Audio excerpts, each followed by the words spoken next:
다시 뛰어오르라. 시작. 다시 뛰어오르라. 아멘. 할렐루야.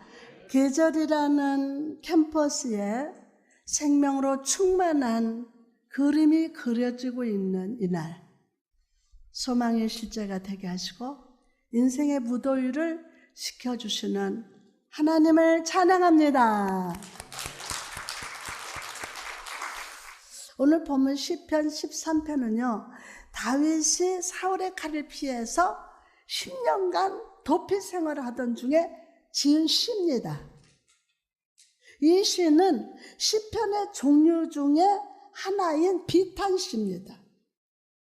이 비탄시는 고통과 위기를 만난 시인이 자신의 상황을 막 탄식하는 것으로 시작해서 하나님께 간감으로 나아가고 결국 응답을 확신하면서 감사와 찬양으로 끝마치는 구조를 가지고 있습니다.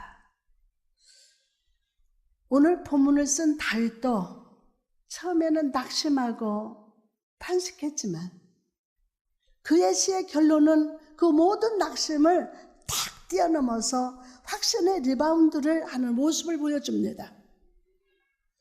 그렇다면 여러분, 기가 막힌 그 인생의 상황 속에서 다시 비상하는 삶을 살기 위해서 우리가 해야 할 행동이 무엇입니까? 첫째로 두려움에서 확신으로 도약해야 합니다. 두려움에서 확신으로 도약해야 합니다. 아멘 합시다. 어디에서? 두려움에서 확신으로 도약해야 합니다. 본문 1절에서 2절에 보니까 여호와여 어느 때까지니까 나를 영원히 잊으셨나이까? 주의 얼굴을 나에게서 어느 때까지 숨기시겠나이까? 나의 영혼이 번민하고 종일토록 마음에 근심하기를 어느 때까지 하오며 내 원수가 나를 치며 자랑하기를 어느 때까지 하리까? 오늘 1절 2절 말씀이에요. 시인은 지금 여기서 탄식하고 있습니다. 분명 하나님은 사무엘을 통해서 내게 기름을 부으셨습니다. 그러나 내게 다가온 현실은 사망의 음침한 골짜기가 있습니다. 다윗은 사람들에게 미움을 받지만 그의 대적들은 오히려 사람들에게 인정받고 대접받는 위치에 있는 것을 보면서 너무 고통스러워하고 있었습니다. 다윗은 이런 기가 막힌 현실을 다 바라보면서 하나님, 어느 때까지입니까? 이 어느 때까지입니까? 몇 번 했습니까? 4번을 외칩니다. 어느 때까지입니까? 지금까지도 어렵고 참고 있는데 사망의 물결이 목까지 차오르는 갈급한 상황인데 정작 하나님의 그림자도 발견할 수 없는 아주 기가 막힌 상황을 쏟아내고 있었다는 것입니다. 자기 현실에 그 기가 막힌 것을 막 쏟아내고 있어요. 그런데 여러분, 오늘 이 시인의 탄식 속에서 우리는 중요한 특징을 발견합니다. 시인의 부르짖음은 불신에서 나오는 원망과 불평이 아니었다는 겁니다. 원망과 불신이 아니었어요. 오히려 나를 구원하시는 여호와 하나님을 향한 확신으로 도약하기 위한 발판으로 사용하고 있었다는 거예요. 이처럼 상대된 자는요, 인생의 고난의 허들 앞에서 원망하고 불평하는 자가 아니라 하나님을 바라보며 하나님께 탄식하며 확신으로 도약한 사람이 되어야 합니다. 아멘. 주의 얼굴을 나에게서 어느 때까지 숨기시겠나이까? 주의 얼굴을 나에게서 어느 때까지 숨기시겠나이까? 하나님은 계속 시인을 피해서 숨으신 것처럼 계속 도망치는 것처럼 보이지만 다윗은 계속 하나님 얼굴을 찾습니다. 계속 하나님 얼굴을 찾아다닙니다. 돌고 돌아도 여전히 주님 앞에 있으려고 합니다. 돌고 돌아도. 네? 왜 그렇습니까? 햇빛보다 더 밝은 주의 영광이 비춰질 때 어둠은 물러갑니다. 아멘. 빛 가운데 어둠은 물러가요. 선과 악의 실체가 드러날 줄 믿습니다. 주의 은혜가 나를 두루사 고통받는 자를 구원하시는 역사가 나타날 것임을 믿으시기 바랍니다. 요한복음 14장에 보면 십자가의 고통과 죽으심을 앞두신 우리 주님께서 제자들에게 주시는 말씀이 기록되어 있어요. 제자들은요, 3년 동안 자신들과 함께했던 선생 예수님께서 떠나가신다는 말을 듣고 몹시 두려워하면서 염려하고 있었습니다. 그런 제자들 향해서 예수님은 어떤 상황에도 흔들리지 않는 약속을 주십니다. 요한복음 14장 12절에 내가 진실로 진실로 너희에게 이르노니 나를 믿는 자는 내가 하는 일을 그도 할 것이요 또한 그보다 더 큰 일도 하리니 이는 내가 아버지께 가리라. 주님 말씀대로 예수님이 이 땅에 계실 때 해나지 못한 일을 베드로가 해냈어요. 누가요? 베드로가 해냈어요. 뭐를 해냈습니까? 뭐를요? 단 한 번의 설교로 하루에 3,000명을 회개케 하고 복음을 막 받아들였어요. 베드로는 3,000명이 울고 회개하는 것을 보면서 아마도 옛날 예수님과 식사하면서 주님이 하신 말씀이 다 떠올랐을 거예요. 맞아. 그때 예수님이 내게 한 일보다 더 큰 일을 할 수 있다고 하셨어. 그 말이 정말이구나. 정말이구나. 나는 혼자인 줄 알았는데 지금 이 순간에도 예수님이 나를 붙드시고 나를 도와주시는구나 라고 생각했을 겁니다. 생각했을 거예요. 그리고 그는 다혈질이고 행동만 앞세던 베드로, 어리석은 대답을 하던 베드로가 아니라 사람 낳는 어부, 복음으로 영혼을 인도하는 주님의 부흥의 지팡이로 쓰임을 받았습니다. 여러분, 2000년 전에 내가 하는 일을 너도 할 것이요. 2000년 전 내가 하는 일도 너도 할 것이요. 아멘. 그보다 더 큰 일도 하리라는 주님 말씀은 오늘 우리에게 주신 약속입니다. 아멘으로, 믿음으로 받으십시오. 아멘. 그럼 과연 우리는 삶 속에서 이런 믿음의 부흥, 주의 이름으로 삶을 변화시키고 불가능을 뛰어넘고 있습니까? 아니요. 그렇지 않은 것 같습니다. 왜냐하면 우리는 하나님의 말씀을 통해서 소망을 품기보다 세상에 주는 소리, 사람의 소리, 사단의 속삭이는 그 유혹에 속아서 쉽게 절망하기 때문입니다. 어려움이 있으면요, 고통과 환난이 있으면 주변에서 찾아요. 주변에 하나님을 찾는다고요. 주변에 하나님. 그래서 톨스토이는요, 사람은 희망에 속기보다 절망에 속는다. 희망에 속는 것보다는 절망에 속는다. 스스로 절망을 만들어 놓고 그 안에서 속고 있다 라고 말했습니다. 지난 한 주 동안 여러분이 했던 생각했던 말들을 한번 떠올려 보십시오. 여러분이 했던 생각, 말, 이것들을 한번 떠올려 보십시오. 믿음의 말, 믿음의 생각, 긍정적인 것보다 부정적인 것이 더 많았지 않았습니까?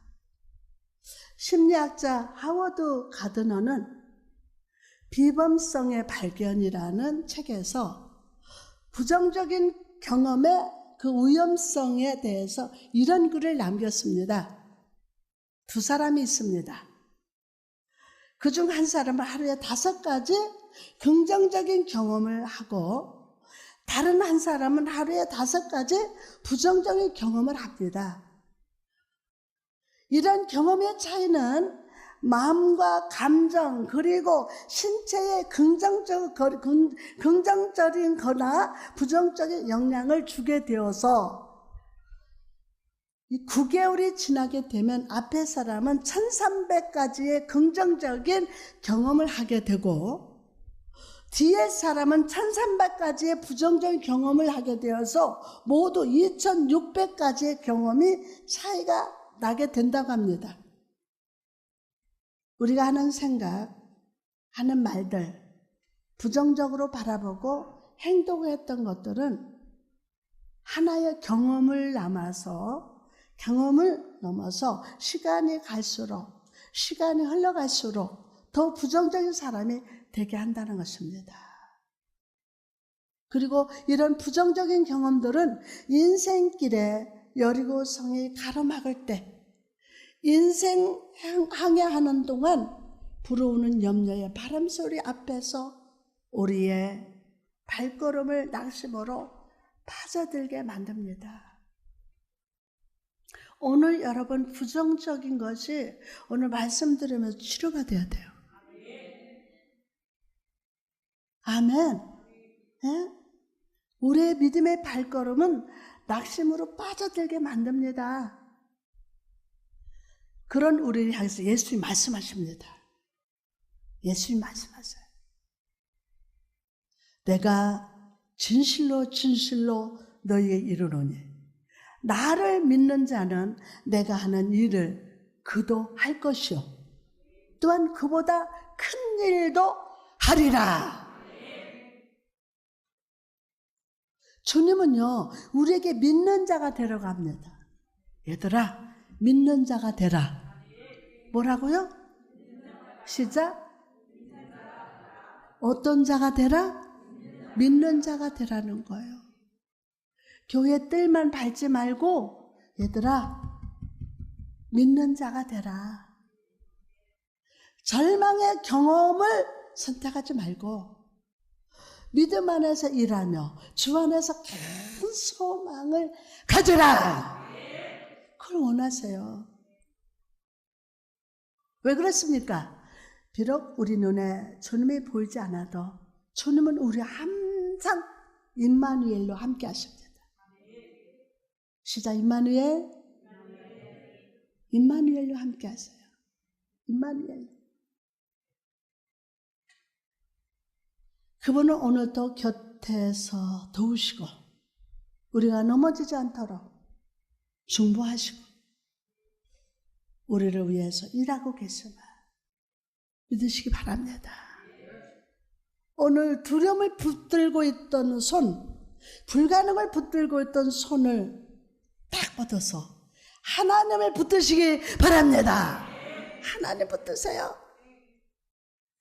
하나님을 붙들 때 진정 안전함과 편안함을 누릴 수가 있어요.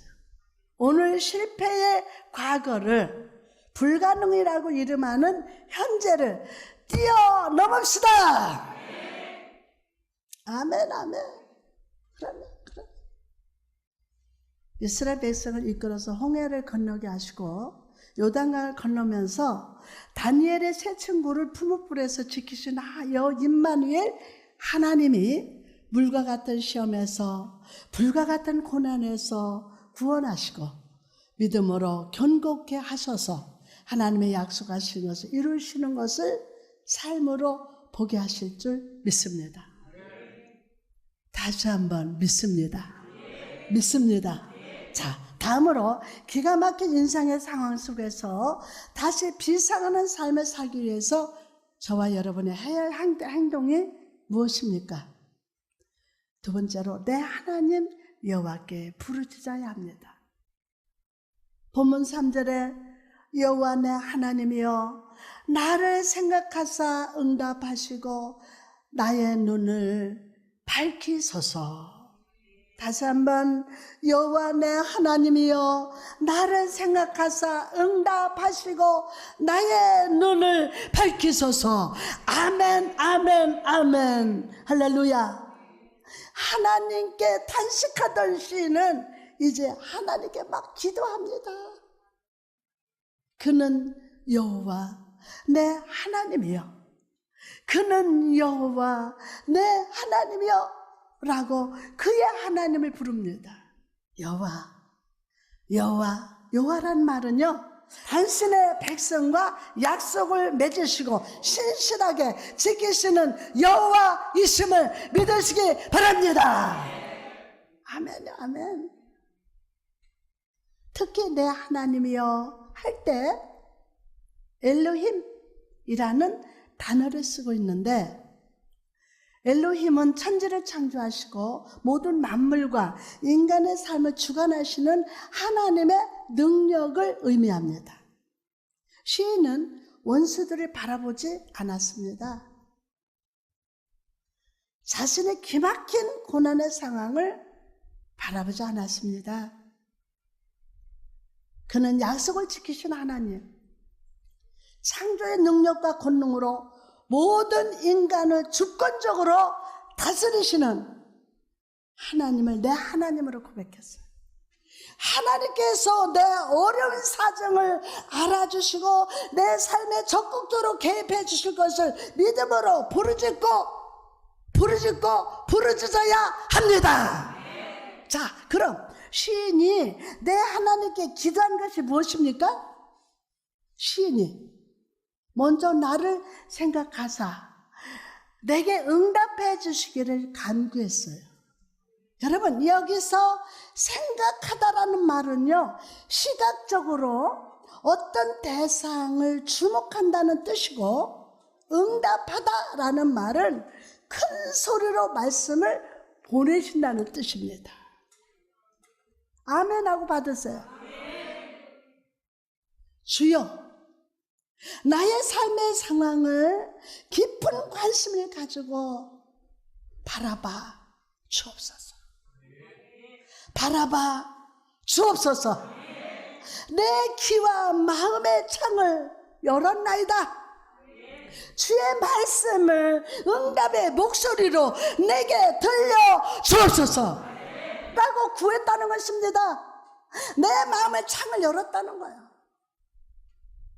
우리는 인생의 광야 속에서 나를 접으러 갈 때 인생이라는 잔치 속에서 기쁨의 포도주가 떨어졌을 때가 당황합니다. 예수님의 제자 빌립처럼 주여 200데나리온의 떡이 필요합니다 라고 자기 자신만의 해결책을 합니다. 그러나 믿음 있는 사람은 내 삶의 정황을 들고 주님께 나갑니다. 주님께 나갑니다. 주께서 내 삶을 주목해 바라보게 하고 무슨 말씀하시든지 그대로 순종하려는 마음으로 기다리고 기다립니다. 순종하는 마음으로 기다리고 기다려야 돼요. 여러분, 우리도 앞길이 보이지 않고 모든 것을 잃어버린 것 같을 때 하나님, 이 힘든 시험이 언제까지 갑니까? 언제 끝납니까? 분명히 보여주옵소서라고 간구합니다. 그러나 여러분, 지금 여러분에게 필요한 것은 분명하고 명료한 것이 아니라 내 하나님을 더 믿는 것임을 아십니까? 내 하나님을 더 믿는 거예요. 믿는 거예요. 그럼 우리가 삶 속에서 이런 분명한 믿음을 보이기 위해서는 여러분과 제가 어떻게 해야 할까요? 항상 기도의 해막에 거하기를 힘써야 합니다. 가나안 땅을 정탐했던 12명의 정탐꾼 중에 10명의 정탐꾼은 좋은 땅이긴 하지만 우리는 저들에 비하면 뭐 같다겠어요? 메뚜기와 같다고 절대로 할 수 없다고 부정적으로 보고를 합니다. 그러나 여호수아 갈렙은요, 저들은 우리의 밥이다 라고 선포하면서 그 땅을 우리가 차지할 것이라고 했습니다. 왜 이런 차이가 발생한 것일까요? 출애굽기 33장 11절 보니까 사람이 자기의 친구와 이야기함 같이 여호와께서는 모세와 대면하여 말씀하시며 모세는 친으로 돌아오나 눈의 아들 젊은 수종자 여호수아는 해막을 떠나지 아니하니라. 해막을 떠나지 아니하니라. 여호수아는 다른 그 무엇보다 하나님의 임재 가운데 거하기를 기뻐했어요. 그래서 하나님으로 충만한 여호수아는 환경과 상황을 바라보는 것이 아니라 환경과 상황을 바라보는 것이 아니라 추수의 기쁨을 회복시켜 주시고 젖과 꿀이 흐르는 가나안 땅으로 인도하실 하나님을 믿는 믿음으로 막 충만했던 거예요. 나는 기대가 돼요. 하나님 어떻게 역사하실 것을. 여러분 삶의 자리에서 여러분만의 기도의 해막을 만드십시오. 아멘. 그리고 시간을 정하면서 하나님께 기도하고 하나님을 묵상하고 주님께 믿음으로 부르짖으시기 바랍니다. 주님께 믿음으로 부르짖으면 그럴 때 뭐가 없어져? 조급함이 없어. 조급함이 아니라 어떤 상황 속에서도 담대하고 믿음의 말을 하고 축복의 나의 것으로 취하는 삶을 살게 될 줄 믿습니다. 다시 한번 믿습니다.